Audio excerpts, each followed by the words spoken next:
The first slice of sunlight cut through the living room blinds like a spotlight on a stage. I stood in the kitchen, barefoot, icing the final layer of cake with shaking hands. Vanilla buttercream, raspberry filling, his favorite, even though he'd never remembered that. The birthday banner was slightly crooked. I knew it. I just didn't have it in me to fix it anymore. "Mom, where are the balloons?" my son called from the hallway, his voice full of that 10-year-old urgency that believed joy could be hung from ceilings. "By the front closet, sweetheart. Use the pump, not your lungs," I called back, forcing cheer into my tone. His giggle trailed off. I heard the rubbery squeak of latex and the hiss of inflation. That sound used to make me smile. Today, it only made my stomach tighten. Guests would start arriving in less than an hour. Still no sign of Mark. I stared at the clock. 11:18 a.m. He was supposed to be home by 10 a.m. to help set up. "I'll just run out to get some ice and a few last-minute things," he had said, keys jingling in his palm like he was announcing his escape. I hadn't heard from him since. I smoothed the icing again, then stepped back and looked at the cake. 3 layers, each slightly tilted, like it might collapse if the wrong song played. But it stood. That was enough. My phone buzzed. Penny. I silenced the call. The front door burst open a minute later. My best friend Naomi came in holding a stack of gift bags. "Hey, party commander. Still breathing?" "Barely." I smiled, this one real. She saw through the cracks immediately. She always did. "No sign of the disappearing act?" she asked, already guessing the answer. I shook my head, whispering, "I think he's avoiding the Monica situation." "Wait, Monica? She's still coming?" "Mark said it'd be good for Daniel to see all parts of his family represented." I tried to mimic his tone. It sounded smug, even in parody. Naomi grimaced. "And you're okay with that?" "I'm not," I replied honestly, "but I'm done performing stability." The doorbell rang again, the first guests. Daniel darted out, still holding a balloon pump, his cheeks red from effort. "They're here!" he shouted, and all the tension evaporated. For one moment. For him, I became air. Light. Calm. I greeted each parent with practiced warmth. I cut sandwiches into triangles. I complimented glittery headbands and superhero capes. I even smiled at Monica when she arrived, dressed like a catalog spread. Navy sheath dress, neutral lipstick, the scent of something expensive trailing behind her. She gave me a gift bag and a well-practiced smile. "Thanks for having me. It means a lot." "It's Daniel's day," I replied. Nothing more, nothing less. Behind her, Mark walked in, sunglasses still on indoors, holding a bag from the grocery store like a trophy. "You made it," I said quietly. "Barely. Traffic was insane." Of course it was. At 12:10 the playlist began. At 12:30 the kids splashed in the backyard. At 12:45 I brought the cake to the table and called out, "Daniel! Time to blow out your candles." He came running in, cheeks flushed, shouting, "Where's Dad? He's supposed to cut the cake with me." A pause, just long enough for me to feel the air thicken. "He went upstairs to change," I said automatically, even though he'd been gone for 20 minutes. "I'll go get him," Daniel said. "No," I said too fast. "Let me." I took the stairs slowly, each one landing like a heartbeat. My hand hovered over the doorknob to our bedroom. The door was slightly ajar. I didn't knock. Inside, I found stillness, and the quiet betrayal that only people trying not to be caught know how to perform. Monica's back was against the vanity. Mark stood too close, too familiar. His shirt slightly wrinkled, top buttons undone. Her hand on his chest. His head tilted like he'd just leaned forward, or maybe hadn't moved away fast enough. They weren't kissing, not in that second, but they didn't need to be. I closed the door quietly behind me. Downstairs, the kids were still laughing. The playlist played on. I walked to the dining table, set the cake down gently, patted Daniel's shoulder. "All right, sweetheart. Make a wish." "Is Dad coming?" I shook my head. "He's probably busy." Daniel closed his eyes, lips pursed in hope, blew out the candles, and I, with hands that no longer shook, cut the first slice cleanly. The sound of children cheering behind me clashed against the quiet riot inside my chest. I handed out slices of cake like a polite ghost, smiling, nodding, hearing none of it. My hands moved automatically, smoothing icing, picking up crumbs, wiping Daniel's cheek where frosting had stuck. Every movement was muscle memory. Every emotion was lockdown. I had stood in that kitchen until 3 a.m. the night before, wrists sore from piping icing, my back aching from hours of prep. Mark was supposed to help. He said he'd be home by 7, then 8, then not at all. He texted around 9:43. Long call with a client. Don't wait up. I hadn't.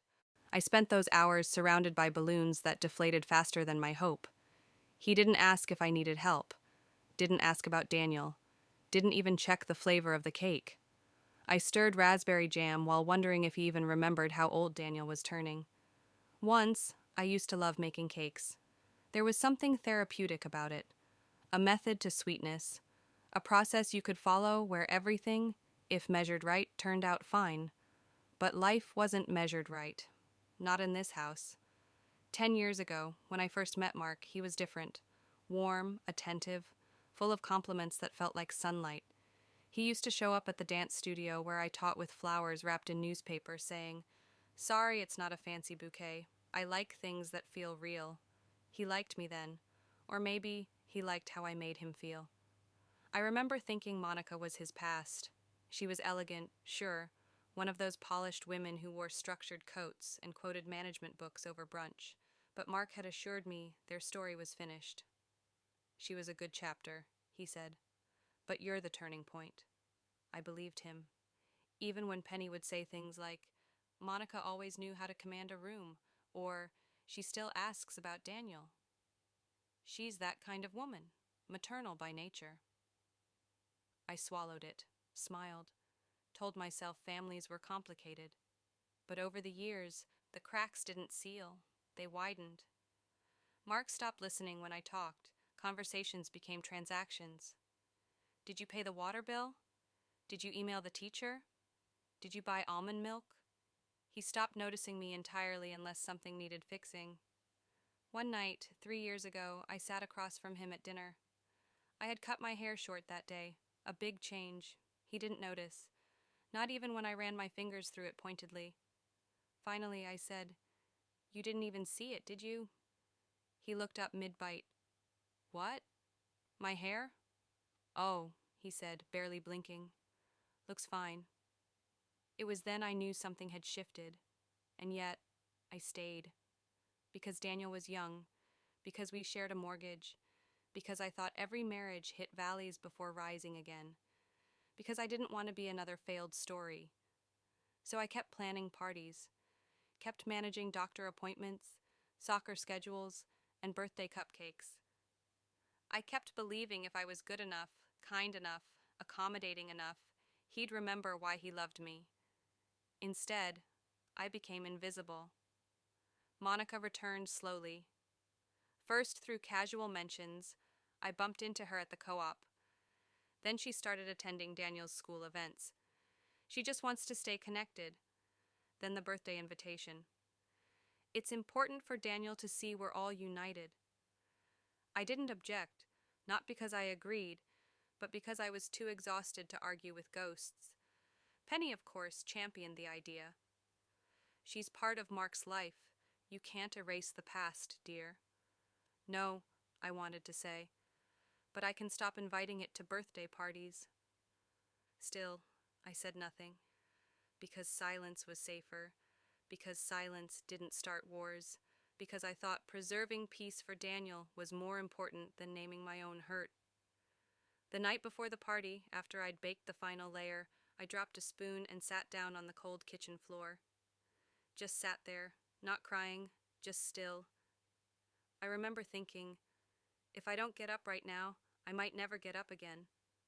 The house was dark. The only light came from the oven timer. I stared at it, listening to the wind rattle the glass door. My marriage felt like that oven light, faint, functional, but far too dim to warm anything real. I had become a ghost in my own life, a wife in name only. That night, Mark didn't call again, didn't ask how the prep went, didn't check on Daniel. And when the morning came, and the guests arrived, and the ex-wife walked in with carefully curated grace, I felt nothing, not rage, not jealousy, just the quiet confirmation of what I had long suspected. I was never the leading lady in his life. I was the stage manager. And now, finally, the show was over. The door had closed behind me without a sound. My footsteps down the stairs were careful, almost reverent, like I was descending from a funeral where the body still lay upstairs. The smell of raspberry and sugar filled the air. Children screamed with delight over balloons and toy blasters.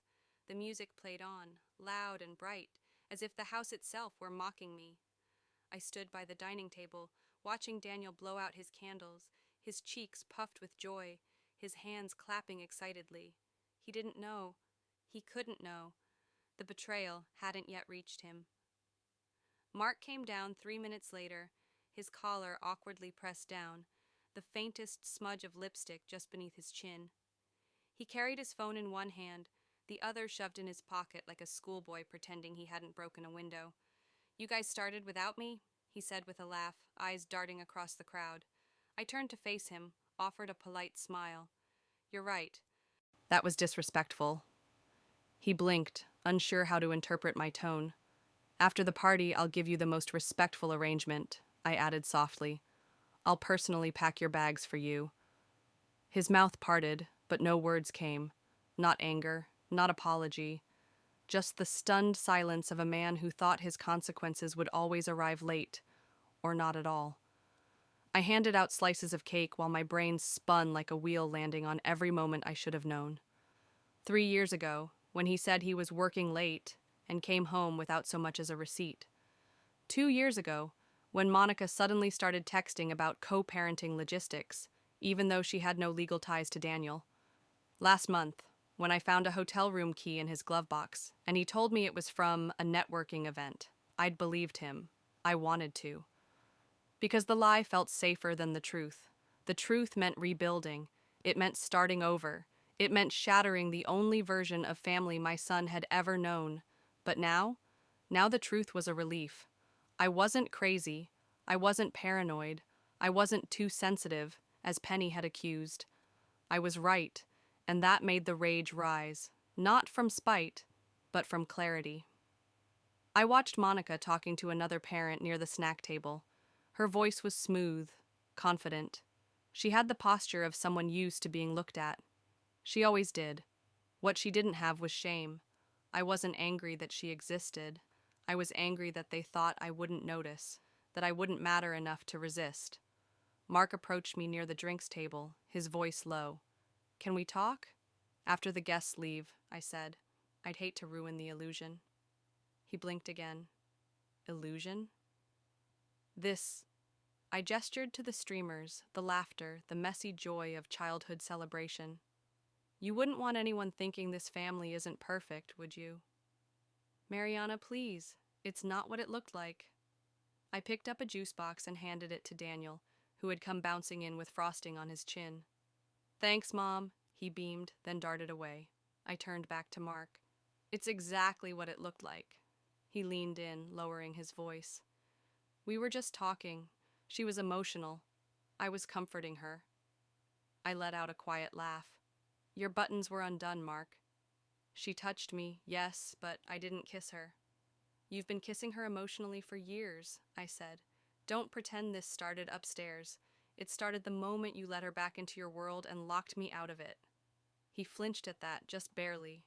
The thing about betrayal is that it doesn't scream, it whispers. It trickles in like water under a door, slowly warping the foundation. By the time you see the damage, it's already wrought. I began mentally sorting what he owned, his chargers, his cologne, the half-used razors. Nothing irreplaceable, nothing meaningful. He had already emotionally moved out of this marriage years ago. I was just formalizing the exit. Later, after the guests left and Daniel was in his room, I began gathering his things. He followed me into the hallway. Mariana, this is ridiculous. You're blowing this out of proportion. I stopped folding his shirts and looked him in the eye. You lied. You disappeared upstairs with your ex-wife during your son's birthday party. Do you even understand how cruel that is? He rubbed his forehead. You're tired. You've been stressed. I get it. You're overreacting. No, I said calmly. I'm reacting just enough. He stepped forward. I stepped back. You don't get to touch me right now. He froze. I picked up his favorite cologne, something citrusy and synthetic. I twisted the cap closed, dropped it into a plastic bag, and tossed it into the suitcase like biohazard. Do you really want to throw away our marriage over one mistake? He asked. One? I tilted my head. This wasn't a slip. This was a pattern. A decade-long erasure of my worth. He looked down. Then, just above a whisper, he said, Do you even realize how cold you've become? How distant? You've made this house unbearable. You always prioritize Daniel. Always. I felt a slow burn rise in my chest. You mean I mothered our son? I said. You mean I managed everything while you got to play provider with takeout boxes and excuses? You don't get it. I do get it, I interrupted. You wanted applause for being present once a week while I was exhausted every day? He didn't respond, and that was all I needed. The unveiling wasn't just about what he did upstairs. It was about everything I had uncovered within myself in that moment, my capacity to endure, my refusal to stay, and my sudden, fierce clarity. This marriage was over, and the next chapter, it would be mine to write. I didn't scream. I didn't sob. I packed. The party remnants were still scattered across the floor, half-deflated balloons, cupcake wrappers, and the faint scent of candle smoke lingering like a ghost in the curtains. Daniel was upstairs, already curled up in bed with his new binoculars, whispering imagined missions into the night. I needed to protect that innocence, that belief in safe spaces. Mark stood by the doorway, arms crossed like he was bracing for a storm he thought might pass. Mariana, he said, you can't just throw this away. You're upset. Fine, let's talk in the morning. I folded another one of his shirts with surgical precision. You mean after you figured out your next excuse? His jaw tightened. You're being unfair. No, I said, zipping the suitcase closed. Unfair was you telling Daniel you'd help with his decorations, then vanishing. Unfair was you disappearing into our bedroom with the one person you swore was history. He stepped forward. I stepped back. I said, don't touch me. That stopped him cold. You're blowing this out of proportion, he tried again. I grabbed the suitcase and wheeled it to the foyer. The wheels echoed like gavel strikes across the tile. You know I didn't sleep with her, he said, voice lower now, almost pleading. It didn't go that far. I turned to face him, calm as a still lake. You really think I'm only leaving if your clothes came off? His mouth opened, then shut. You crossed a line, Mark, not just today, years ago, but today you made it visible. He threw up his hands. Fine, I'm the villain. Is that what you want to hear? No, I replied. I want you to hear that I'm done, that you don't get to decide when this ends.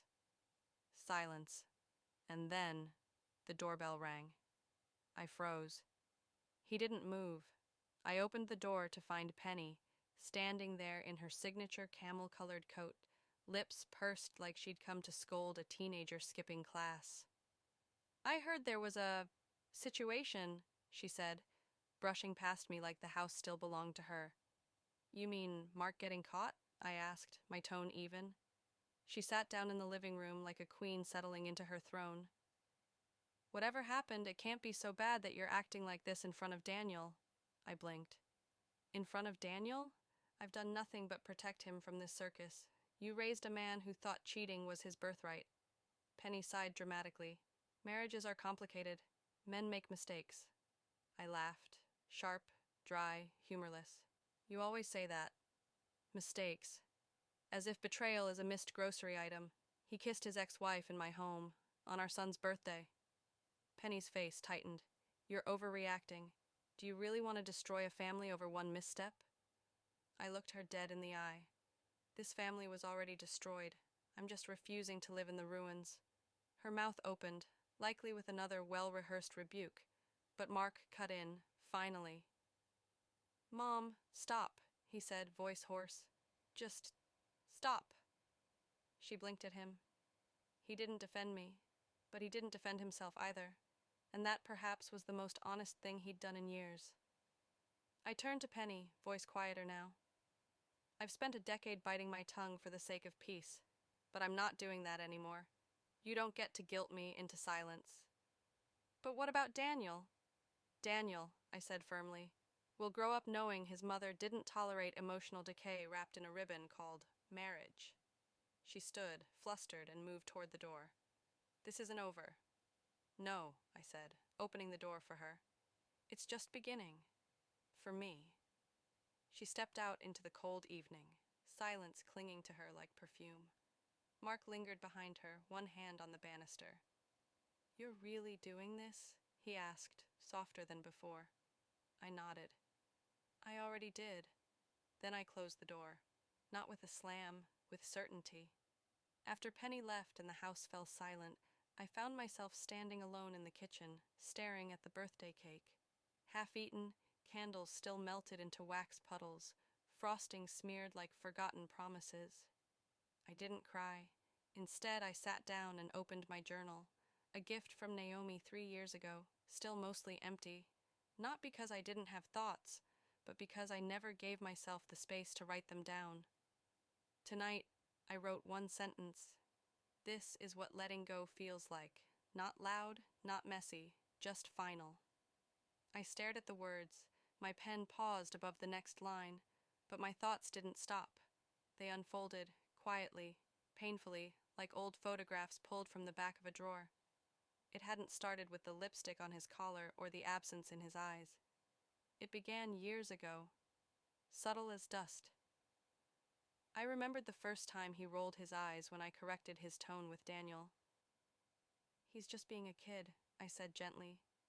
"He needs to toughen up," Mark had snapped. "You coddle him too much. That's why he clings to you." That was 5 years ago. Daniel had just turned 5, and I had let it go. I remembered another time. I had landed a small contract to choreograph a local ballet showcase.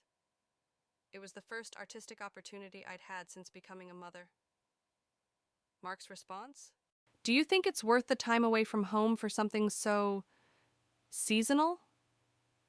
I had turned down the offer that same night, because Daniel had a fever, because the laundry wasn't done, because I had internalized the idea that my dreams could wait, but my family couldn't. Then there were the nights he'd come home late, talking about team drinks or networking dinners, with a tone that dared me to question it. I never did. I'd simply warm up his dinner, sit across from him, and listen to him scroll through his phone while I swallowed every unanswered question. It wasn't just betrayal that hurt. It was how I slowly became invisible. I thought of my mother then, a woman who once dreamt of being a journalist. She used to write stories in notebooks, little essays she never sent anywhere. My father dismissed her ambition as cute. By the time I was 10, those notebooks were gone, replaced by grocery lists and church bulletins. She used to say, "You sacrifice for love. That's what women do." And I believed her. Until now. I looked around the kitchen, the same room where I'd taught Daniel to stir pancake batter, where I'd iced dozens of cupcakes for school parties, where I'd stood barefoot through fevers and breakdowns, stomach flus and growth spurts. It was also the room where Mark had casually eaten takeout the night before his betrayal, glancing at the decorations I'd stayed up hours to finish, never offering help, never asking how I was. And I had still told myself, this is what partnership looks like. I remember once, Daniel was 2, I had a stomach virus. I could barely get out of bed. Mark had left for a weekend conference. I begged him to stay. His answer? "You'll manage. You always do." He was right. I always did. I managed through birthdays he forgot, holidays he excused himself from, milestones he shrugged at. I held Daniel's hand through vaccinations, night terrors, and first-day jitters. I danced with him in the kitchen when he was scared of thunderstorms. I taught him to trust the world, and yet I'd let him watch me stay small. That, more than anything, haunted me, because love wasn't supposed to be a slow erasure, but mine had been. Even my friendships had dimmed under the weight of it. Naomi once told me, "You don't talk about yourself anymore. You only talk about what's next on the calendar." She was right. I had become a logistics officer, not a woman, not an artist, not even fully a mother, because I was surviving, not living, until tonight. Tonight I realized that silence isn't peace. It's a cage. And I had been building it myself. So I closed the journal and walked upstairs. Daniel was asleep, curled in a fetal position with his little fists clenched around his blanket. His cheeks still held a trace of birthday frosting. I sat beside him, brushing his hair gently, and whispered, "I'm sorry I waited so long to show you what self-respect looks like. Because children don't just learn from our words, they learn from what we tolerate." I pressed a kiss to his forehead, and for the first time in years, I made a promise I knew I'd keep. No more shrinking, no more erasing, no more waiting for someone to choose me. I was choosing myself now. And that legacy of dignity, of truth, of courage, that's what I wanted to pass on. I called the lawyer the next morning, not in rage, not in panic, just clarity. Her name was Ava Lee. Naomi had recommended her, a woman known not just for her legal mind, but for her precision and composure. "She doesn't bluff," Naomi had said. "She moves." When Ava picked up, her voice was even and alert. "My name is Mariana Caldwell," I began, staring out the window where the remnants of party balloons floated like wounded birds. "And I'm ready to file for divorce." A pause.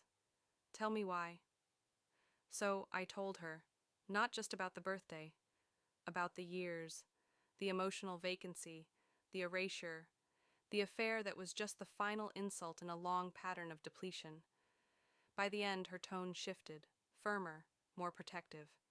"We'll take care of this," she said, "and we'll do it cleanly." When I hung up, I felt no regret, only momentum. That afternoon, I told Mark. He came home from work later than usual, still in denial, still believing the right tone might fix what he'd spent a decade corroding. "Look," he said, walking in like he belonged, "I've been thinking, maybe I should stay at a hotel for a few nights, give us some space." I was sitting at the kitchen table, going over my updated teaching schedule. I didn't look up. "You don't need a hotel," I said. "You need a lawyer." He blinked, stunned. "You're not serious." "I've already spoken to someone. Papers are coming."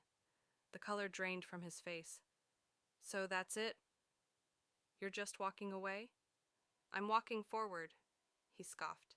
"Mariana, we have a child." "I know," I said, "and that's why I'm doing this. Because Daniel deserves to grow up in a house where love isn't performed like a duty. You're breaking up a family over one bad day." I finally looked at him, my eyes sharp. "Number, you broke it over many days. I'm just not cleaning up after you anymore." His mouth opened, closed. Then he said the line I knew was coming. "I just feel like you don't even love me anymore." I stared at him, then said quietly, "When you love someone, you show up. You respect them. You don't disappear into bedrooms with old flames.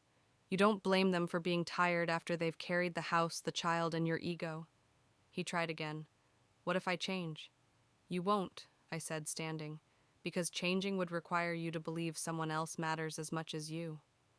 That night, Daniel and I packed a weekend bag and went to Naomi's. I didn't explain the details. I just said, "We're staying at Auntie Nay's for a bit." Daniel looked at me, his 10-year-old eyes full of things he didn't yet have words for. Then he said something that both broke and mended me.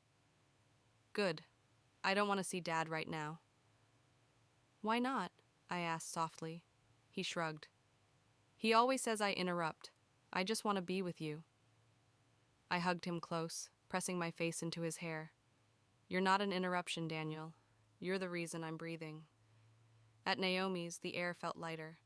She gave Daniel a bowl of popcorn and let him pick a movie while we sat on her balcony with a glass of wine. I don't feel angry, I told her. Is that weird? Naomi shook her head. Number you feel finished. That's different. I nodded. For the first time, I know I'm doing the right thing. No doubts. No guilt. Just done. Mark tried calling later. I didn't answer. He texted, "Can we please talk like adults?" I replied, "My lawyer will be in touch." He didn't text again that night. The next morning, Penny called. Her voice was sharp with judgment and heavy with control. "Running away won't solve anything," she said. "What are you teaching Daniel by bailing on his father?" I was quiet for a moment. Then I said clearly, "I'm teaching him that betrayal has consequences. That love isn't a hall pass for disrespect." She huffed. "You're being selfish." "No," I replied. "I've just stopped being self-sacrificing. And that looks selfish to people who benefited from my silence." Then I hung up. That night, as I tucked Daniel into bed at Naomi's, he looked up at me and asked, "Are we going back home soon?" I sat beside him and brushed his hair from his forehead. "Yes," I said, "but not the home we left. A different one. A better one. One where we're safe." He nodded, then whispered, "Can we bring your music back too? I miss when you used to play music while cleaning." I smiled. "We'll bring it all back. The music, the laughter, everything." And as he drifted off, I made a vow. No more apologies for being strong. No more grace for those who weaponized my kindness. No more staying where I am not cherished. It didn't take long for the ripple to hit Mark's world. 1 week after Ava filed the paperwork, he was reassigned at work. Not fired, not scandalized. Something worse, sidelined. His team lead role was pulled without ceremony. He was moved to a shared cubicle near the supply closet. "Temporary restructuring," the memo had said. Naomi heard it from a friend in the same building. "Apparently, he's been unusually quiet," she told me over coffee. "Management stopped including him in big client calls. Word is, his home situation leaked." I didn't ask how. Maybe someone saw his name on the court filings. Maybe someone overheard something at the firm happy hour. Maybe Monica had stopped protecting him. What I did know was that, suddenly, he wasn't the charming, put-together husband people like to believe in. He was a man who'd lost control of the narrative. He texted me twice that week. Both messages were bland attempts at civility. "Let me know if Daniel wants to see me. I'm free this weekend, if you want to coordinate schedules." I didn't respond. Ava did. Meanwhile, Monica disappeared completely. No texts, no dramatic declarations, no denial. Then Naomi forwarded me a screenshot from a friend. Mark had shown up at Monica's workplace. She refused to see him. Security escorted him out. "He's unraveling," Naomi said, shaking her head. "He's not used to being the villain." "He always was," I replied. "He just had good lighting." Penny, of course, wasn't done. She sent a letter. A handwritten letter on soft pink stationery, sprayed with a perfume I once complimented out of politeness. Not a single apology. Just lines like, "For Daniel's sake, can't you be the bigger person? Mark still wants to be a good father." I didn't even read the whole thing. I took a photo and sent it to Ava. Her reply was swift and surgical. "From this point forward, all non-visitation communication from Mark or his affiliates must come through legal channels." Penny didn't call again. Mark tried one last time, through mutual friends. He called Naomi's landline, like we were back in 2004. She picked up, let him speak for 12 seconds, then cut him off. "She's doing great," she said. "Better than you ever did." And that was the end of that. Meanwhile, Daniel and I were finding our rhythm. He stopped asking about his father. He stopped waiting for the front door to open at 6 p.m. He stopped flinching when the phone rang. Instead, he started laughing more. We made grilled cheese at midnight once. We painted flower pots for the balcony. I started playing music while I cleaned again. Miles Davis, Nora Jones, that obscure French jazz album I used to love. I took my afternoons back, adjusted my schedule to pick Daniel up myself. He'd wave from the school steps, his backpack bouncing, calling out, "Bodyguard's here!" One day, as he buckled himself in, he said, "Mom, my friend Max said his dad yells a lot." "But you never yell." I smiled. "Sometimes I want to, but I've learned quiet power is stronger." He nodded, then added, "You look stronger now." I almost cried, right there at the red light. Later that week, as I was folding laundry, I caught a glimpse of myself in the hallway mirror. I looked, steady, not glowing, not radiant, just steady, like someone who knew where she stood. I posted a photo later that evening, not for likes, just for me. A picture of Daniel painting his pot with a giant, messy smile. The caption was simple: "Healing looks a lot like joy when no one's watching." The first time I stepped back into the community center's art room, a jumble of nerves and excitement churned in my stomach. The smell of paint, turpentine, and old wood greeted me like an old friend I hadn't seen in years. The room was alive with muted chatter and the rhythmic scrape of brushes against canvases, a pulse I hadn't realized I missed so deeply. This wasn't about reclaiming a career I'd set aside long ago. It was about finding the parts of myself I'd lost in the endless quiet compromises of marriage and motherhood. Easels stood like sentinels around the room, waiting patiently for new stories to be painted into existence. I set down my bag and closed my eyes for a moment. This was my moment, untethered from anyone else's expectations or disappointments. Just me.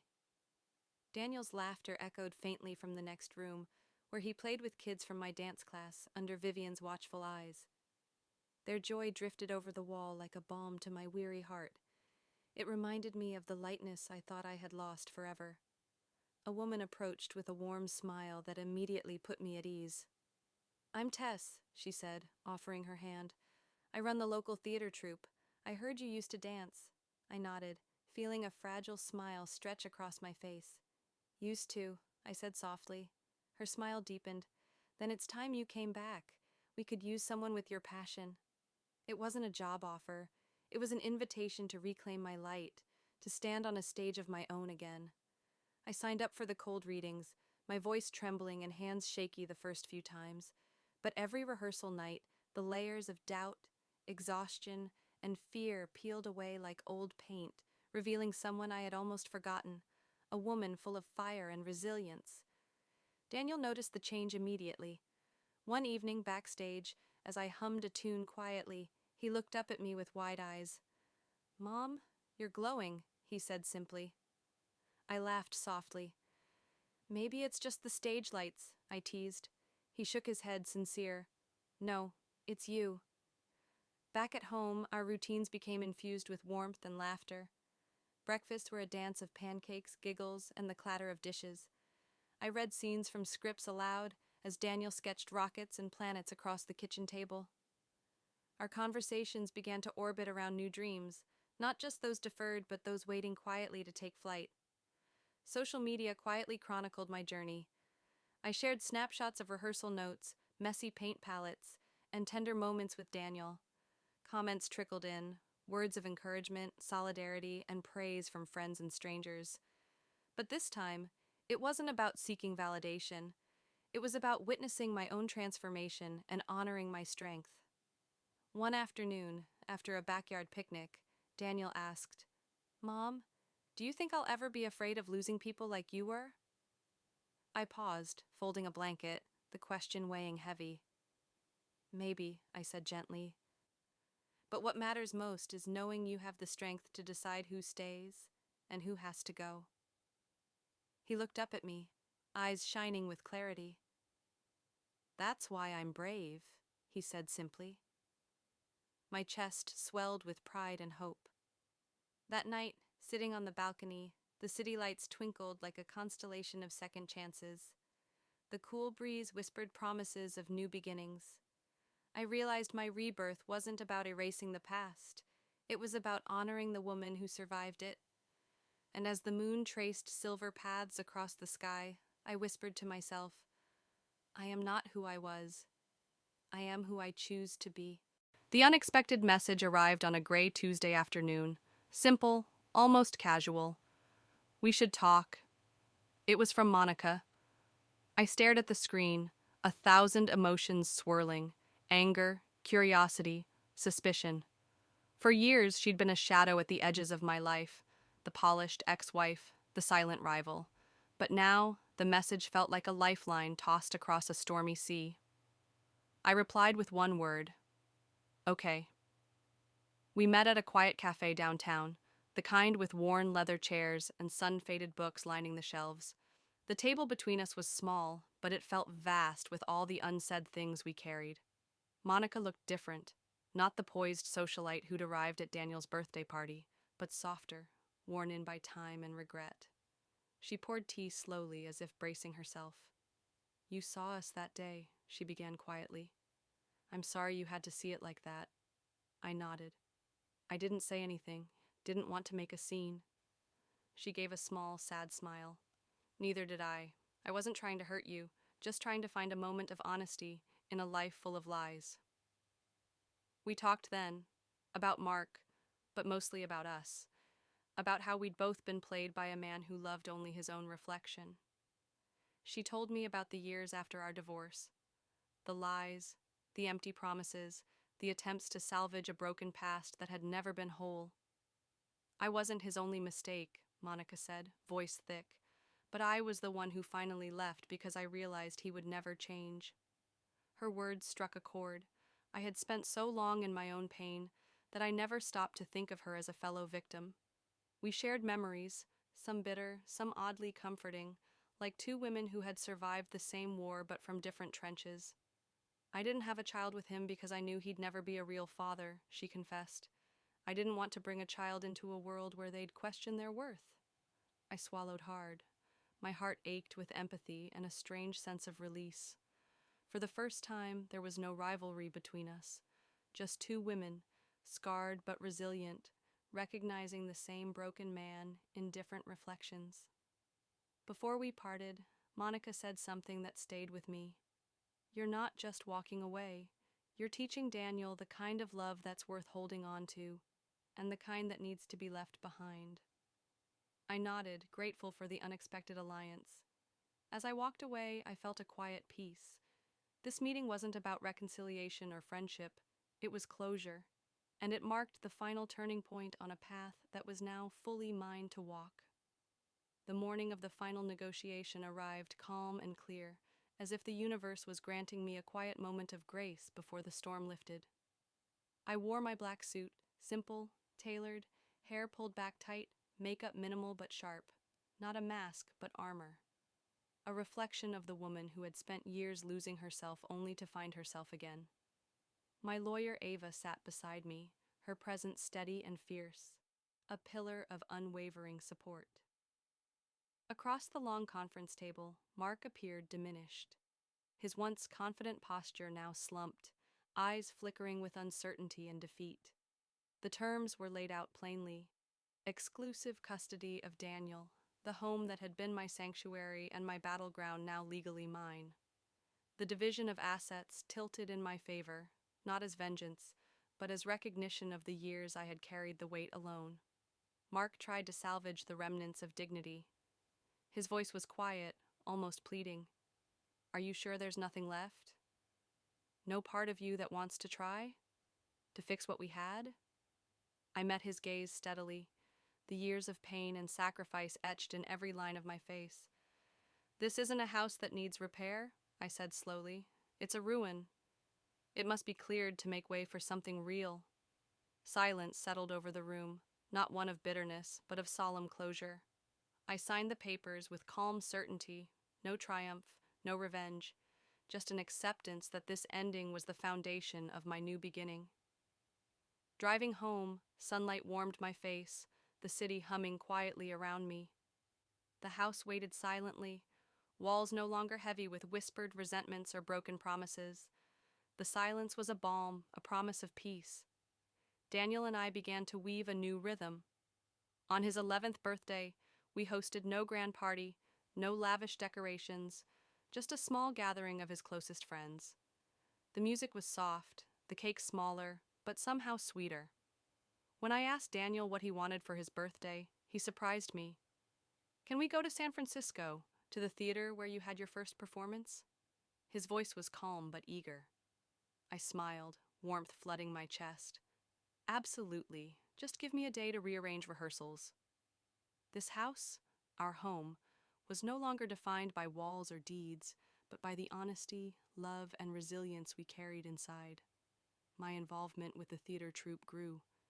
Each rehearsal was a reaffirmation that my voice mattered, that I belonged. Daniel became my most loyal audience member, sitting in the front row, eyes shining with pride. One evening backstage, I couldn't find my performance shoes. Daniel, grinning mischievously, held them out. "I polished them for you," he said proudly, with an old toothbrush. "The light will hit them better this way." I laughed, a genuine sound that filled the quiet wings. Later that night, after the small birthday gathering had ended and the house was still, Daniel and I cleaned up together. He licked the last frosting from the bowl and looked up at me with a question in his eyes. "Mom, what kind of person do you think I'll grow up to be?" I sat down across from him, meeting those earnest, hopeful eyes. "I hope you grow up knowing your worth, understanding boundaries, respecting others, and never settling for less than you deserve." He nodded thoughtfully, then said softly, "Like you." I smiled, heart full in a way words could never express. As I closed the door to his room that night, the moonlight spilled across the floor, casting gentle silver shadows, a silent witness to our journey from heartbreak to healing. I whispered to myself, barely audible, "Well done, Mariana."